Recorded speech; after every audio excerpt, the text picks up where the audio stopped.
Hey, how's it going, everyone? It's Blake here from ChessPathways.com, and in today's video, I wanted to analyze a game I played recently against international master Nathan Duong, and this was really the first kind of competitive game I've played in a long time. This was just for an online event, 15-10 tournament for titled players. So not quite blitz, not quite, long time control chess, but especially with there not really being too many over-the-board chess tournaments this year, it was nice to play a titled player for the first time in a while. And I lost the game, so let's see what we can learn from it. So I have the white pieces, e4, e5. We get a mainline Ruy Lopez here. This is all pretty standard. Rook e1, castles, c3. I thought he might go for the martial attack here. And I was ready to play a sideline. I didn't want to go up against all his martial attack preparation, so I was ready to play this line with takes, c6. And of course, there's the whole main line here where you play d4, bishop d6, rook e1, queen h4, and black is getting quite a bit of compensation here for the sacrificed pawn, just based on all their pressure here on the king side. They might play f5, they might lift a rook at some point. I was ready to go for a sideline here instead of d4 right away, to play bishop takes d5 first, which is a concession giving away the bishop pair. But the idea is you can drop the rook back to e3 with no knight here, and then you can play h3 instead of g3, not weakening the light squares. And the idea is if you do this without the rook on e3, you're begging black to sack the bishop and mate you. But with the rook on e3, it's a bit more feasible. But he didn't go for this. He thought for a little while, but just played d6, and we get back into a mainline closed Ruy Lopez, h3. The idea of h3 here is, before it wasn't a concern if black plays bishop g4. For example, often black plays d6 before castles and they have the chance to play bishop g4 first. But if they do that without you having played d4, it's not such a big deal. You just play h3 in response, and black has to either give away the bishop pair for free or kind of lock this bishop out of the action.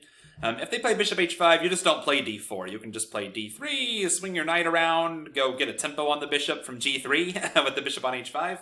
But if you want to play d4, which I do now, often before you play it, you do want to play h3 because that bishop puts a lot of pressure on your center if it pins that knight with the pawn on d4. You can play that way, but I prefer not to. Bishop e7, d4, h6, and we kind of get this Smyslov variation of the Ruy Lopez. So we follow the main line for a while. White wants to get this knight into the game. They usually swing it around to the king side, whereas black wants to regroup their pieces here and put the rook on e8 to pressure the center, drop the bishop back around to fianchetto and defend the king. So knight d2, rook e8, knight f1, bishop f8, knight g3. Now I talked to Nathan after the game, and he thought knight g3 might not be such a great move here. In light of what happened in the game, this knight kind of sat there not doing too much for a while. But I think you have to defend the e4 pawn here. Black is threatening to possibly take on d4, play knight a5, and have three pieces here attacking e4. His suggestion was bishop c2 instead, which could be another possibility. But I think almost everyone plays knight g3 here. Just looking at a database real quick. Yeah, the vast majority of the time white does choose to play knight g3. This is still the main line. Now knight a5, another very common Ruy Lopez idea here. We know this from the Chigorin variation of the Ruy Lopez. This knight has kind of done its job on c6 for the time being. Now it gets out of the way with tempo attacking the bishop so that black can expand in the center possibly at some point. So bishop c2. And now g6. And this was the first moment where I was kind of on my own. I didn't know this exact move order. Black's combining ideas from like the Smyslov, Zaitsev variations with this, knight a5 that we see in the Chigorin.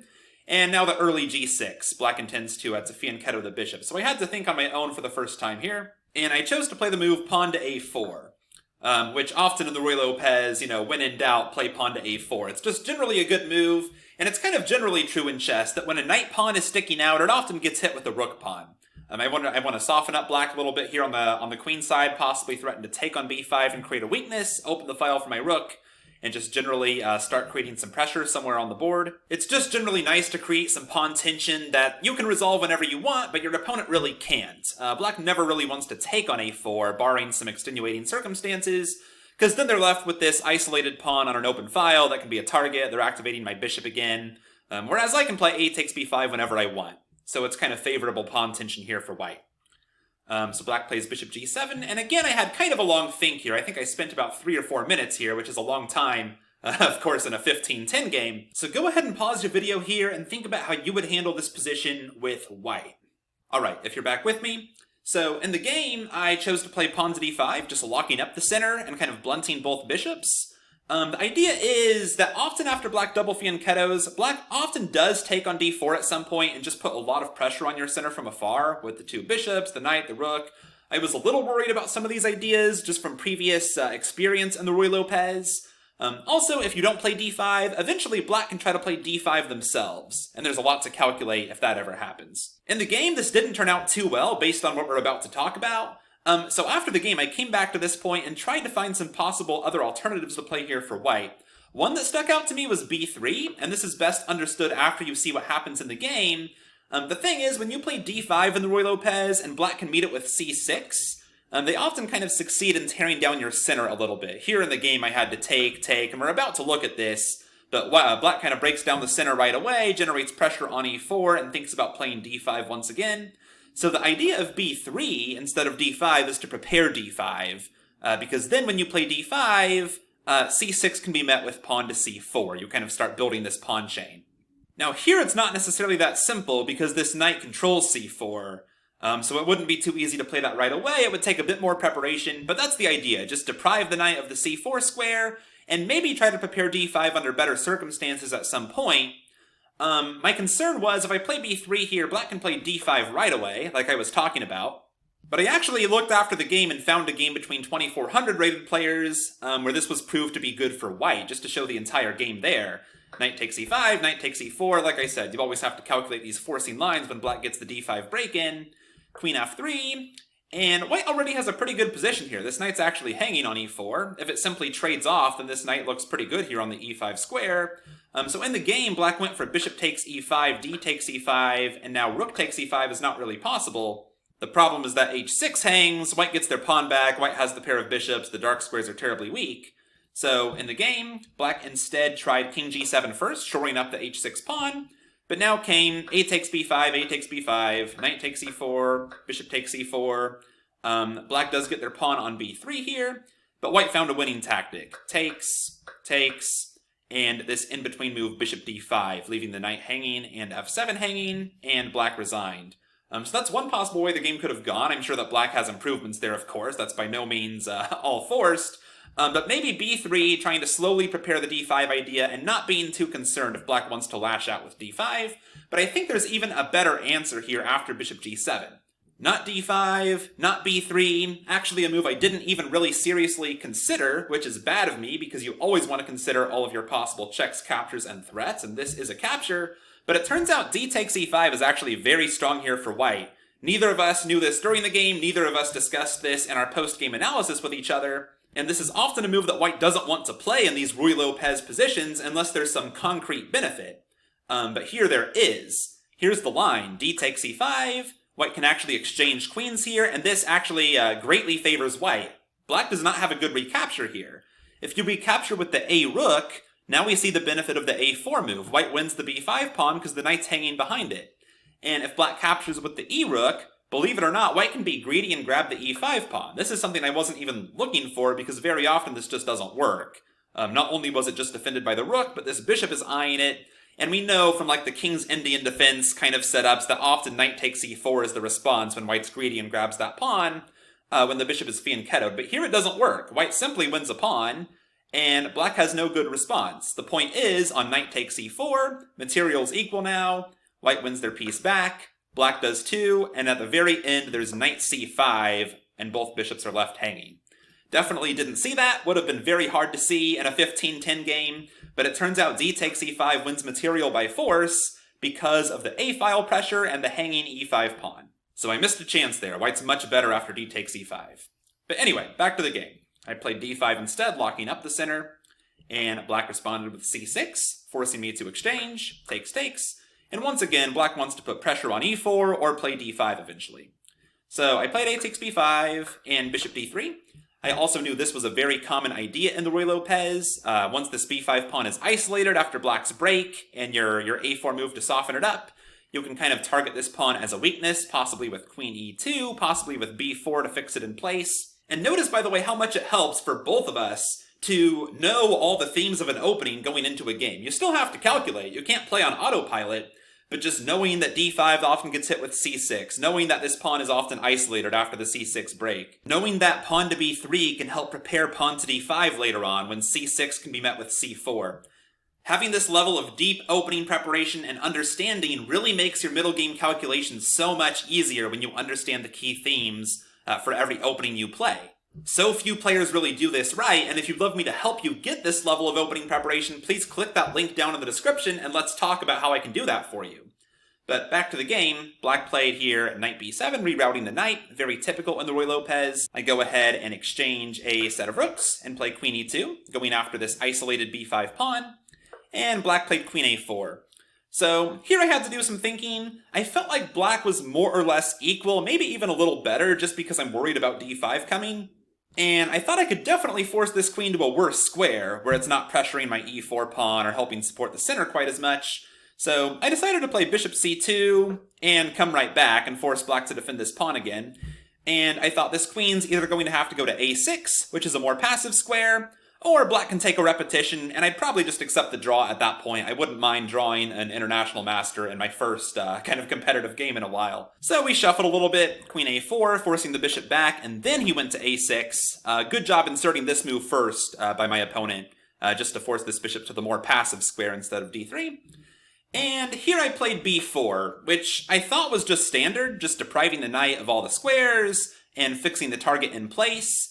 But it turns out it's probably a significant mistake. The problem is that d5 is just really annoying, as we're about to see in the game. Black kind of takes over the game very quickly after the d5 break comes in, and it wasn't too late to reorganize a little bit or try to discourage this d5 break. For example, after the game in my analysis, I found a couple ideas here. One is queen d1.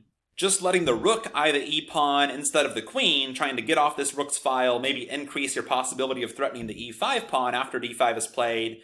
And for example, after d5 takes, knight takes, black has to take with the knight so they can defend their e5 pawn.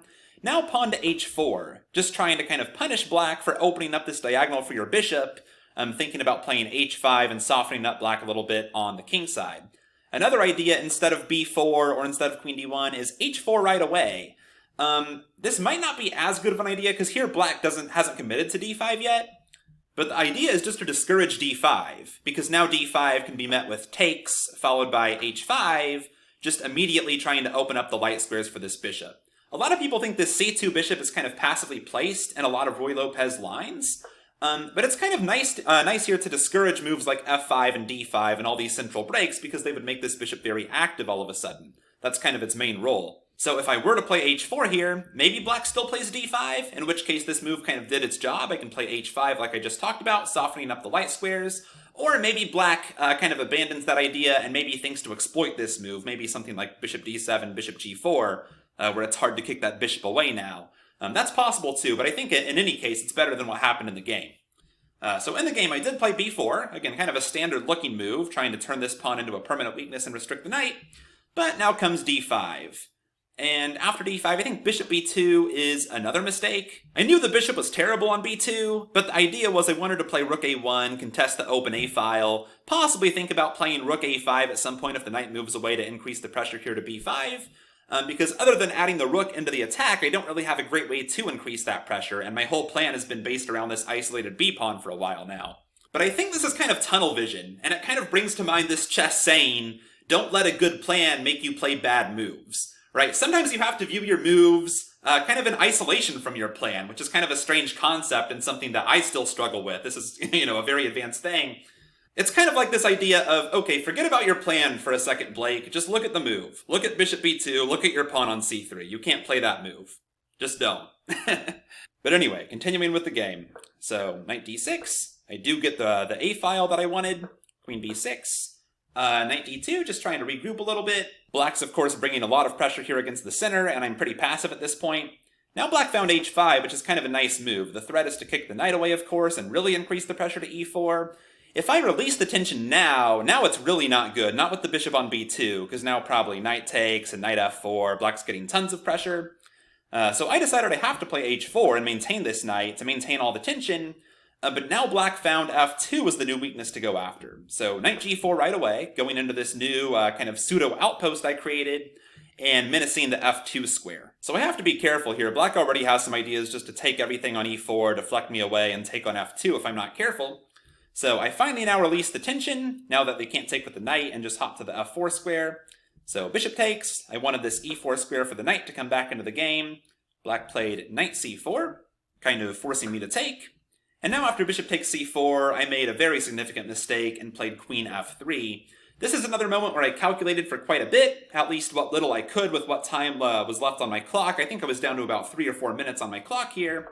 I knew I didn't want to play queen f3. It's kind of an ugly move to play. It's very obviously running into like pawn to f5 and pawn to e4 and all this stuff. But what else to do? My queen's hanging currently. There's still all this pressure on f2. f5 is coming. One move I calculated was queen d2, and we looked at this after the game. The idea is just to play queen d6 and try to trade queens. That's what I want to do. And if I trade queens, I think I'm pretty happy here. There's no more king to worry about. I have this nice open a-file. b5's a target. I still have 2 bishops. The knight's pretty centralized. I can quickly come down to a6 or a7 with the rook if queens are off the board. So that would be good for white. The move that concerned me was rook d8, and then I was calculating this line during the game with like queen g5, and now black can still play f5. It looks like, of course, they're kicking away your knight and winning f2, but you have knight c5 here. That was the idea. I didn't really see knight c5 when I was calculating this line during the game. Again, I was kind of in a rush, not much time on my clock. But it turns out, surprisingly, this is still good for black, even though you're getting rook a6. For example here, just e4, opening up the strong bishop, rook a6, and just queen c7. Even though g6 is hanging, black has way too many threats here, and it's very hard for white to defend everything. g3, for example, probably gets met with e3 and everything falls apart. Going back to the game position, this critical line here, it turns out that both queen d2 and queen f3 are bad. I had to find bishop d3 here, and white's more or less okay here. Black is still better, but after, for example, bishop takes d3, queen takes d3, there's no immediate threat. I can always play knight c5 in response to f5, so they can't really win f2 right away. And white's doing okay. You have this long-term target to go after on b5. Like I said, black is still better. This bishop is still pretty ugly looking here on b2, for example, and the knight's pretty strong. But this would have kept me in the game. I think black's advantage is minimal here. Minimal to moderate. But in the game, queen f3, and here comes the big finish. So f5, knight c5, I try to cut the queen out of the action, but now comes e4, queen g3, bishop e5, I have to play f4, there's nothing really else to do. Kind of one fun point is if I bring the queen to h3 to try to defend everything, black was winning here with bishop h2 check. Even with the queen out of the picture, this is a winning attack, because I can't come to f1 because of the bishop, I can't come to h1 because of the knight fork, so that would have been lost. So I have to play f4. There's no other real move. f4, en passant, queen takes, queen d6, and in severe time trouble, I finally get this rook to a6. I was trying to organize something on the a-file for the longest time, but black has a beautiful clearance sacrifice to finish the game. Just bishop d4 check, throwing the bishop away with check just to get it out of the way, so that the queen can finish the job on h2. And there were all these kind of behind-the-scenes tactics that were being calculated kind of throughout the game, but this is the first tactic that really appeared on the board. This bishop e5, or sorry, it wasn't at that moment. At this moment, the bishop d4 clearance sacrifice with the checkmate. And that's kind of how it works often in higher-level chess games. You know, people do blunder, of course, but often you have to build up a good position using positional play.